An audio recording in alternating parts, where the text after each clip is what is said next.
여러분은 구체적으로 얼마가 있었으면 좋겠는지 생각해 보신 적 있으시나요? 얼마가 있어야 편안하게 살 수 있다고 생각하십니까? 그 돈을 마련할 기간도 세우셨나요? 미래를 보는 시간, 부자의 언어입니다. 1억을 벌고 싶고, 10억을 벌고 싶고, 100억, 그 이상까지도 생각하고 계신 여러분. 그 목표를 위해서 잠자는 시간을 줄여가며 닥치는 대로 돈을 모으고 계신가요? 그러면서 리터당 100원을 아끼겠다고 10분 이상을 더 가야 있는 주유소를 가지는 않으신가요? 500원이 더 싼 라면을 사겠다고 멀리 있는 마트까지 차를 끌고 가지는 않으신가요? 내 통장을 스치듯 지나가는 월급을 바라보며 매달 같은 날에 한숨을 쉬지는 않으십니까? 비정규직에서 못 헤어나오고 있는 자신을 탓하다가 이제는 사회까지 탓하고 계시지는 않으신가요? 회사 끝나고 밤에 대리운전기사도 하면서 열심히 사는데 앞이 보이지 않으십니까? 알바를 새벽부터 밤까지 하고 있는데 집 한 칸 마련하지 못하시고 계신가요? 그러면서 흙수저라 그렇다, 세상이 불공평하다, 지방대를 나와서 그렇다. 아직도 이런 핑계를 대고 계시나요? 잠깐 멈춰보십시오. 무작정 달려나가지만 말고 원인을 좀 생각해보는 시간을 가져보시기 바랍니다. 만약 여러분이 그렇게 살고 계시다면 한 가지 놓치고 있는 게 있습니다. 많은 사람들이 뭔가를 계획할 때는 큰 목표를 세워놓고 무작정 그 큰 목표를 향해 달려갑니다. 5년 안에 10억을 모으겠다 라고 계획을 했다고 했을 때 그 10억을 목표로 삼고 냅다 뛰어가는 거죠. 그렇게 되면 90%는 중간에서 포기합니다. 아니, 98%가 포기한다는 말도 있습니다. 나머지 2%만 겨우 살아남습니다. 원인이 무엇일까요? 지금 월 300을 벌고 있는데 5년 안에 10억을 모으겠다 치면 월에 약 1700만 원을 벌어야 합니다. 지금 현실에서 너무 멀게만 느껴지기 때문에 대부분이 포기해버리게 됩니다. 하루하루 열심히 살고 있지만 그 목표에 다가가기엔 너무나 턱없이 부족하다고 생각이 드니까요. 100억을 쫓고 있는 내 자신이 현재 월 500을 벌고 있다면 진짜 답이 없게 느껴지기도 할 겁니다. 마음은 조급하고 주변 사람들 여기저기 경제적 자유를 누렸다는데 나만 뒤처지는 것 같고 전전긍긍하다가 지금에 그냥 눌러앉아 버릴 겁니다. 지인들과 술 한잔 마시면서 인생 뭐 있냐, 그냥 이렇게 살다 죽는 거지, 이런 마음에도 없는 위로를 하면서 집에 들어와 화장실에서 먹은 거 확인 한번 하고 주무시고 일어나 똑같은 생활을 반복해 나가실지도 모릅니다. 지금 100m 예선을 달리고 있는 사람이 일주일 뒤에 있을 결승전을 생각할까요? 물론 체력을 아낀다고 조금 덜 열심히 하는 사람도 있습니다. 하지만 그렇게 하다가 예선도 통과 못하는 사람도 여러 보았습니다. 그런데 반대로 오히려 예선에서 신기록을 달성하는 사람도 있습니다. 예선이어도 이 예선을 통과해야 내가 결승으로 갈 수 있으니까 주어진 시간 안에서 최선을 다한 것입니다. 부는 근접전이다. 돈은 너로부터다. 이 책을 쓴 저자가 이런 말을 했습니다. 저자는 30대 초반 나이에 이미 충분한 부를 누리게 되었습니다. 뻔한 부자들의 조언을 담았다기보다는 한 사람이 성장하는 과정을 에세이처럼 쓴 책입니다. 부는 근접전이다. 이게 어떤 의미일까요? 100억을 목표로 하면 10억부터 목표를 세우고 10억이 목표면 일단 1억부터 해보라는 말입니다. 월 1000만 원도 못 만들고 있으면서 100억을 바라보고 가면 거의 대부분이 중간에서 퍼져버린다는 거죠. 장거리를 한 번도 뛰어본 적 없는 사람이 마라톤 선수처럼 뛰고 싶어서 무작정 준비도 없이 풀코스를 뛰어버리면 중간에 몸이 퍼져버려서 주저앉아버리죠. 병원에 실려가는 사람도 봤습니다. 5m 먼저 연습해보고 괜찮으면 10m 뛰어보고 그렇게 천천히 늘려가야 합니다.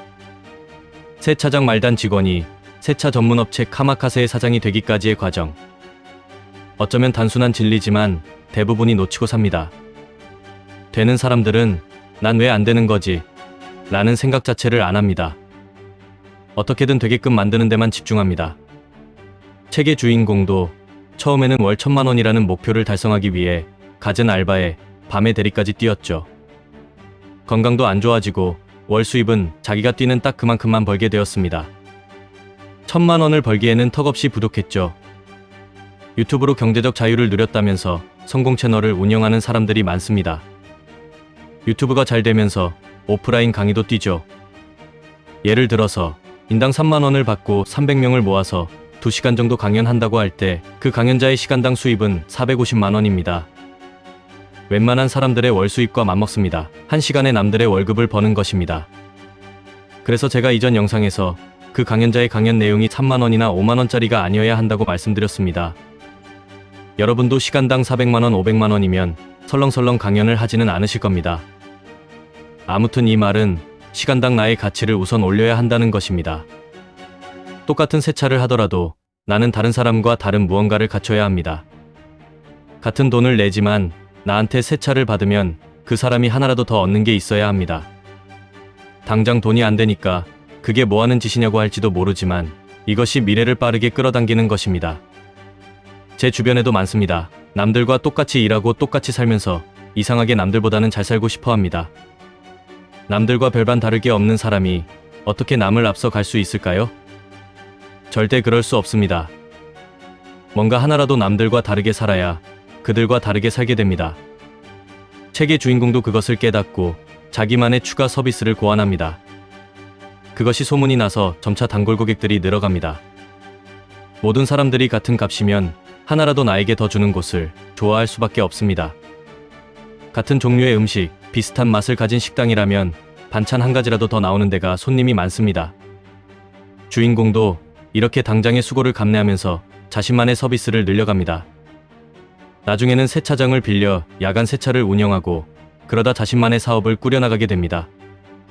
어렵게 모은 돈을 사기당하지 않는 방법은 내가 직접 뛰어들어 보는 것입니다.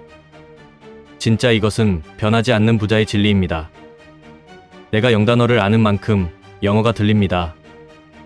내가 아는 만큼 세상이 보입니다. 주식으로 돈 번 사람의 말만 듣고 주식 공부 하나 없이 투자했다 망하고 부동산 공부 하나 하지 않고 부동산으로 돈 번 사람한테 대신 맡겼다가 사기당하고 주변에 많지 않습니까? 진짜 절실하면 남의 말에 투자하지 말고 내 경험에 투자해야 합니다. 내가 직접 지식을 쌓고 내가 직접 내 가치를 늘리는데 투자하지 않으면 계속 뺑뺑이 돌 겁니다.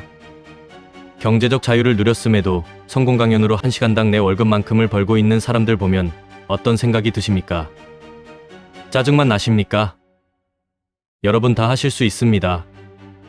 그들은 단지 그 원리를 빨리 깨닫고 그만큼의 수고를 감내한 사람들입니다. 다른 사람들과 똑같이 살지 않았다는 말입니다. 남들 금요일이라고 맥주 한잔하고 놀 때 성공 강연 보고 책 보고 이것저것 도전해보고 했다는 것입니다. 1년 빨리 깨달으면 남들보다 10년 앞서갑니다. 100억, 10억을 모으고 싶다면 당장 어떻게 내가 나의 가치를 올려서 월 1000만원을 만들 수 있는지 생각해 보시기 바랍니다. 월 1000만원이 되면 또 월 1억에 도전하는 겁니다. 같이 뛰어가보는 겁니다. 한 단계 한 단계 주어진 현실에 맞게 내가 할 수 있는 최선을 다해보는 거죠.